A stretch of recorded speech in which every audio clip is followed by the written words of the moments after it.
చాలా క్రిస్పీగా కరకరలాడే జంతికలు చాలా టేస్టీగా రావాలంటే పక్కా కొలతలతో జంతికలు చూడాల్సిందే. ఈ జంతికల్లో మెయిన్ ఇంగ్రీడియంట్స్ సీమ పచ్చిమిరపకాయలు. ఇవి కిరాణా షాపుల్లో దొరుకుతాయి. ఇవి వేసుకుంటే ఇంకా పచ్చిమిరపకాయల రసం వేసుకోని అవసరం లేదు. ఇవి ఘాటుగా కమ్మగా ఉంటాయి. అలాగే వాము వేసుకోవాలి. ఇది అందరికీ తెలిసిందే. నువ్వుపప్పు, ఇందులో గులశనగపప్పు వేసుకొని జంతికలు చేసుకుంటే చాలా బాగుంటాయి. గులశనగపప్పు అంటే పుట్నాల పప్పు.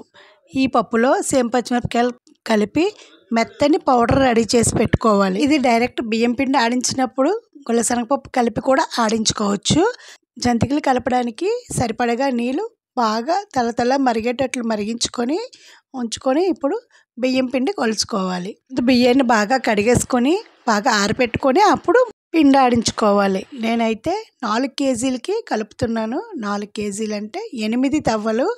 మీకు 2 కేజీలు సరిపోద్దంటే 4 తవ్వలకి 1 తవ్వ పుట్నాల పప్పు. ఇదైతే 8 తవ్వలు వరిపిండికి 2 తవ్వలు గులశనగపప్పు చక్కగా మెత్తని పౌడర్ చేసుకొని ఈ వరిపిండిలో కలిపేసుకోవాలి. వాము, నువ్వుపప్పు వేసుకోవాలి.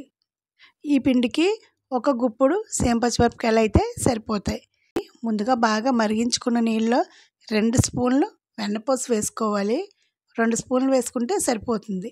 ఈ పిండి అంతా బాగా ఒకసారి కలిపేసుకొని ముందుగా మరిగించి పెట్టుకున్న ఈ వాటర్లోనే ఉప్పు, వెన్నపూస వేసేసుకొని రెడీ చేసుకున్న ఈ పిండిలో వేడివేడి నీళ్ళు వేసేసుకోవాలి.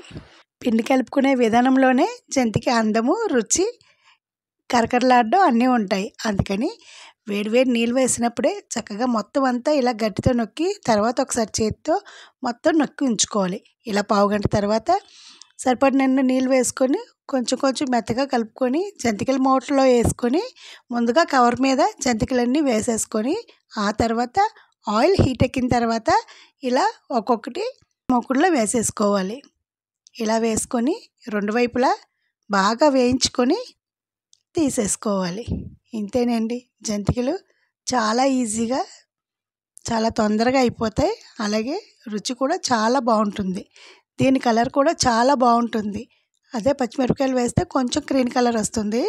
ఇవి సీమ పచ్చిమిరపకాయలు వేసాం కాబట్టి కలర్ఫుల్గా ఉన్నాయి. ఏ కిరాణా షాప్లోనైనా సీమ పచ్చిమిరపకాయలు అని అడిగితే ఇచ్చేస్తారు. ఈ జంతికలు మీకు నచ్చినాయి కదూ. ఈ సంక్రాంతికి జంతికలు వేయడం ఒక్కొక్కరు ఒక్కొక్క స్టైల్లో చేస్తారు. తక్కువ ఖర్చుతో ఎక్కువ జంతికలు ఇలా చేసుకోవచ్చు. ఈ వీడియోని ఎక్కడ స్కిప్ చేయకుండా చూసినందుకు చాలా థ్యాంక్స్. ఈ స్టైల్లో ఒకసారి ట్రై చేసి చూడండి. ఒకవేళ మీరు కూడా ఇలాగే చేస్తే కామెంట్ చేయండి. Thank you for watching.